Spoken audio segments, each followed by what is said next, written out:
হ্যাঁ, যেটা বলতে চাচ্ছিলাম যে ফ্যাক্টর অফ সেফটি যদি ইল টেনসাইল স্ট্রেস থাকে, ইল টেনসাইল স্ট্রেস থাকে, তবে আপনার এখানে একটা 2 আসবে অতিরিক্ত। হ্যাঁ,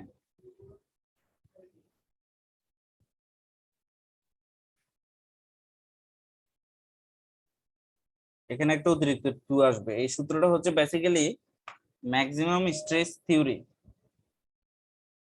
maximum stress, maximum maximum tensile stress theory.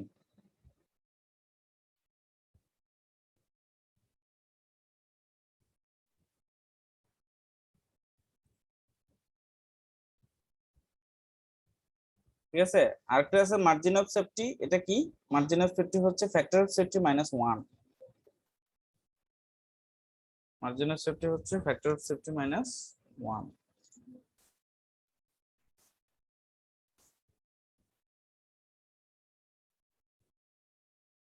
ঠিক আছে, এখানে ম্যাক্সিমাম টেনসাইল স্ট্রেস দেওয়া থাকলে 2 × Fs হবে, এই কথাটা লেখা আছে।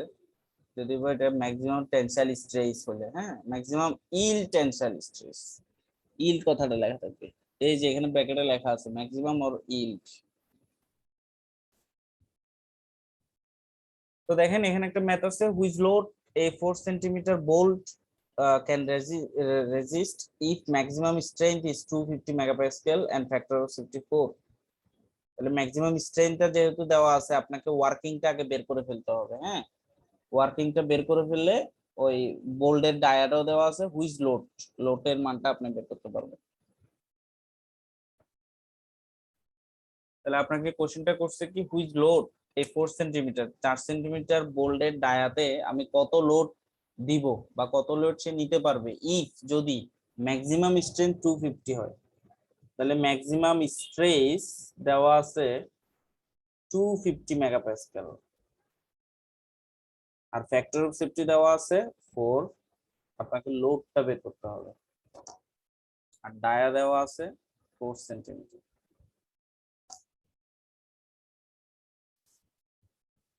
তাহলে ম্যাক্সিমাম যেহেতু দেওয়া আছে স্ট্রেস, তাহলে আমরা ফ্যাক্টর অফ সেফটি থেকে আগে ওয়ার্কিংটা বের করে ফেলবো।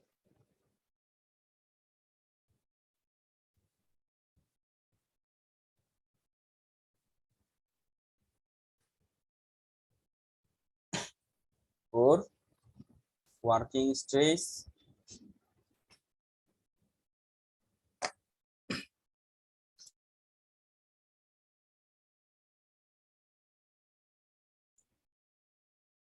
দেন ম্যাক্সিমাম স্ট্রেসটা 250, তাহলে ওয়ার্কিংটা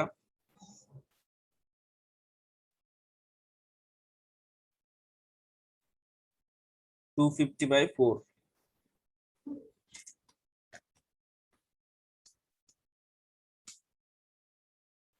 62.5 মেগাপাস্কেল। এবার এফ এর মান বের করবেন। স্ট্রেস সমান আপনি কি জানেন? F/A।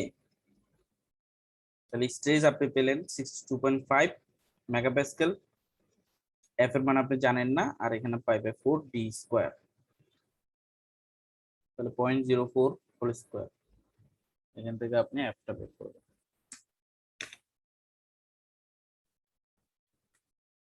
তো এটা মেগাপাস্কেল আছে, সো সমস্যা নাই, আমাদের এককটা আপনার মেগা নিউটন আসবে।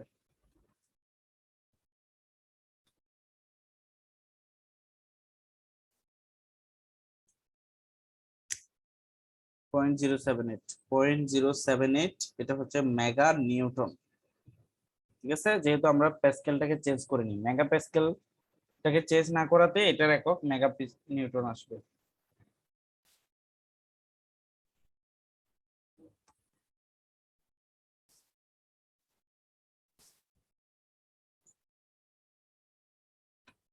এই যে দেখেন আমাদের মোটামুটি লেকচার শেষ। আর 6 নম্বর ম্যাথটা দেখেন, ওই যে প্রথম যে ব্যাপারটা আমরা আলোচনা করছিলাম, 2 plate 10 millimetre thick are joined by a double riveted lap joint. The pitch of each row of rivet 50 mm. পিচটা এখানে বোঝাচ্ছে ওই যে প্লেটের যে পুরো ওয়াইডটা আছে, ওই ওয়াইডটার একটা দৈর্ঘ্য লেন্থ একটা ফিক্সড করে নিছে পিচ। তাহলে 50 mm এবং the rivets are 20 mm diameter and the permissible stress are দেখেন শেয়ারিং অফ রিভেট, শেয়ারিং এর ভ্যালুটা 70 megapascal, bearing of rivet 160 megapascal, tearing of the rivet, এটা টিয়ারিং অফ দ্য প্লেট হবে আর কি, হ্যাঁ, tearing of the plate 100 megapascal. তাহলে determine maximum tensile force on the joint and efficiency of the joint. তাহলে maximum tensile force বলুক আর minimum tensile force বলুক, ফোর্স যেটা ছোট সেটাই সেফ, সো সেটাই আনসার হবে। আর জয়েন্ট এফিসিয়েন্সি কি বললাম, মিনিমাম ফোর্স ডিভাইডেড বাই কি টোটাল টোটাল ফোর্স। ফোর্স। হ্যাঁ, এই দুটার রেশিওটা হচ্ছে আমার কি জয়েন্ট। Efficiency of repeat. হ্যাঁ, তাহলে ভ্যালুগুলো কি কি দেওয়া আছে, শেয়ারিং অফ রিভেট, তাহলে আমরা সরাসরি লিখতে পারি শেয়ার স্ট্রেস ইন রিভেট, এটার ভ্যালু দেওয়া আছে 70 মেগাপাস্কেল। তারপরে আছে বেয়ারিং স্ট্রেস ইন রিভেট, এটা দেওয়া আছে 160 মেগাপাস্কেল। আরেকটা দেওয়া আছে টিয়ারিং স্ট্রেস ইন প্লেট, এটা হচ্ছে 100 মেগাপাস্কেল। তিনটা স্ট্রেস দেওয়া আছে, আমাকে ম্যাক্সিমাম টেনসাইল স্ট্রেস বের করতে বলছে, ম্যাক্সিমাম টেনসাইল স্ট্রেস ওয়াট এবং জয়েন্ট এফিসিয়েন্সি ওয়াট, এই দুটো জিনিস আমাকে বের করতে বলছে। আর একটা ভ্যালু দিছে যেটা হচ্ছে পি 50 mm পিসটা, আর রিভেটের ডায়া হচ্ছে 20 mm, এই জিনিসগুলো দেওয়া আছে।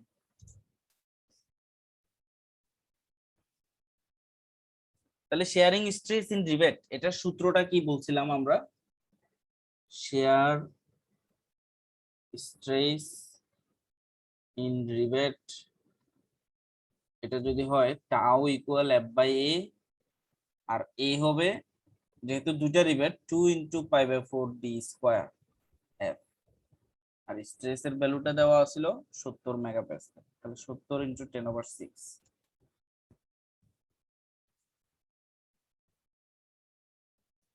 হ্যাঁ, অথবা মেগাপাস্কেল যেহেতু আছে আমরা মিলিমিটারেই রেখে দিব ডি কে, তাহলে মেগাপাস্কেল মানে কিন্তু নিউটন পার মিলিমিটার স্কোয়ার, এটা জানেন তো সবাই আশা করি। মেগাপাস্কেল মানে কিন্তু নিউটন পার মিলিমিটার স্কোয়ার, অথবা 1 মেগাপাস্কেল সমান হচ্ছে 10/6 নিউটন পার মিটার স্কোয়ার, এটা একই জিনিস। তো আমরা মেগাপাস্কেল রেখেই দিলাম, আর এখানে ডি এর মান আমরা মিলিমিটার যেহেতু দেওয়া আছে মিলিমিটারেই বসাবো, তাহলে এফ আমার অটোমেটিক্যালি নিউটনে আসবে। তাহলে 70 equal F 2 into pi by 4 D square মানে 20 স্কোয়ার, তাহলে এখান থেকে আমরা একটা এফ এর মান পাবো 70 এফ 2 ইন্টু 2 কেন দিলাম, দুইটা রিভেট রাইট, 20 স্কোয়ার, এটা আসছে 43,982.29 নিউটন। এই তো শেয়ারিং স্ট্রেস ইন রিভেট থেকে আমরা একটা এফ এর মান বের করে ফেললাম।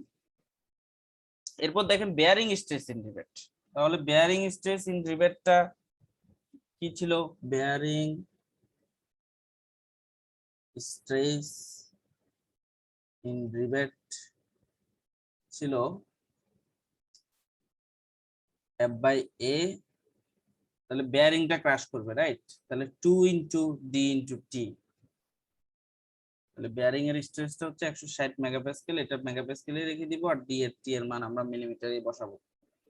তো 160 টু ডি এর মান হচ্ছে 20 mm, টি এর মান হচ্ছে, থিকনেসটাকে দেওয়া ছিল, থিকনেস লাগবে তো, এই যে 10 millimetre thick, 10 millimetre thick.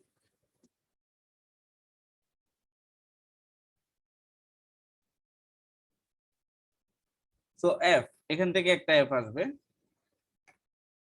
160 2 into 20 into 10 64,000, দেখছেন এখান থেকে একটা এফ আসলো। এরপর আমাকে টেয়ারিং স্ট্রেস ইন প্লেট করতে হবে, তাহলে টেয়ারিং স্ট্রেস ইন প্লেট কি হবে টিয়ারিং এফ বাই এ এই জায়গায় আমরা লিখবো যেহেতু পিচ দেওয়া আছে ওয়াইড দেওয়া নেই তাহলে P into T minus 2 into DT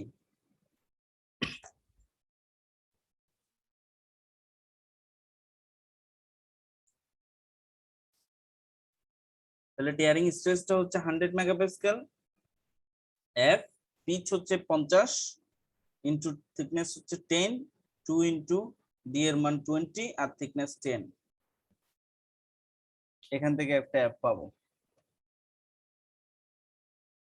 100 equal F 50 into 10 minus 2 into 20 into 10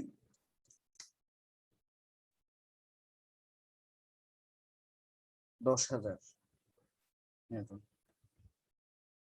তাহলে এটা তো বুঝছেন না যে প্লেটটা রিবেট গুলাকে রেখে চলে আসবে প্লেটটা রিবেট গুলাকে রেখে চলে আসলে আপনার প্রজেকশন এরিয়া কিন্তু আমি এই ব্যাপারটা আরেকটু বলি এটা অনেকে কনফিউজ থাকতে পারে এই যে রিবেটের এরিয়া গুলা আপনাকে রিবেট রয়ে গেছে রিবেটের জায়গায় রয়ে গেছে হ্যাঁ রিবেটের জায়গায় রয়ে যাওয়ার কারণে এই এরিয়াটা আমাকে কনসিডার করতে হচ্ছে না এটাকে বাদ দিচ্ছি তাহলে আমাকে বাদ দিতে হলে কি করতে হবে এই পুরো রেক্টেঙ্গুলার শেপটার এরিয়া আগে নিতে হবে যেটা হচ্ছে পি ইন্টু টি ঠিক আছে যদি ওয়াইড দেওয়া থাকতো তাহলে ওয়াইড ডাব্লিউ ইন্টু টি লিখতাম যেহেতু পিস দেওয়া আছে তো পিস ইন্টু টি লিখলাম মাইনাস এই দুইটা এরিয়া আমরা বাদ দিয়ে দিচ্ছি এই যে ডি ইন্টু টি এটা ডি আর এটা থিকনেস টি তাহলে এরকম কয়টা আছে দুইটা তাহলে 2 ইন্টু ডি ইন্টু টি এটা বাদ দিয়ে দিচ্ছি বাদ দেওয়ার পর এখান থেকে একটা এফ এর ভ্যালু পেলাম এখন আপনাকে দুইটা কোশ্চেন করছে একটা হচ্ছে ম্যাক্সিমাম টেনসাইল স্ট্রেস তাহলে আমার সেফ স্ট্রেস কোনটা বেসিক্যালি সেফ লোড কোনটা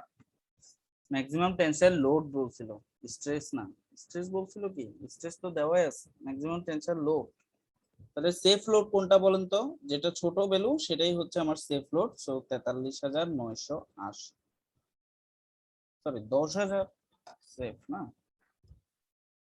10,000 নিউটন এটা হচ্ছে আনসার ম্যাক্সিমাম বলুক মিনিমাম বলুক যেটা সেফ সেটাই আনসার এরপর দেখেন জয়েন্ট ডিফিসিয়েন্সি তাহলে জয়েন্ট ডিফিসিয়েন্সি আমরা কি কি বলছিলাম আগে minimum F divided by total F তাহলে joint efficiency minimum F by total F into 100 তাহলে মিনিমামটা হচ্ছে 10,000 টোটাল হচ্ছে 43,982.29 প্লাস 10,000 প্লাস 64,000 ইন্টু 100 তাহলে 10,000 ভাগ 43,982.29 প্লাস 10,000 প্লাস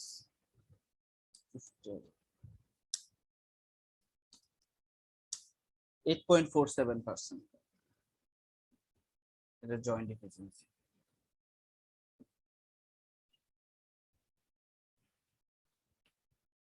ঠিক আছে এই ছিল আমাদের আজকের লেকচার স্ট্যান্ডোমেট্রিক্স লেকচার 2 আর কিছু নাই আর যেই ম্যাথগুলো করতে বলছি ওগুলো আপনারা যারা স্টেনে প্রিপারেশন নিচ্ছেন তারাই করবেন যারা সাবে প্রিপারেশন নিচ্ছেন তারা এগুলা করার দরকার নাই ঠিক আছে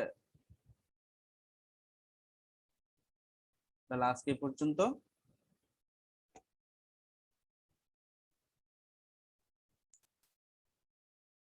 ওকে ভাইয়া ওকে আমরা তো আর ক্লাস পাবো স্ট্রেন্থের না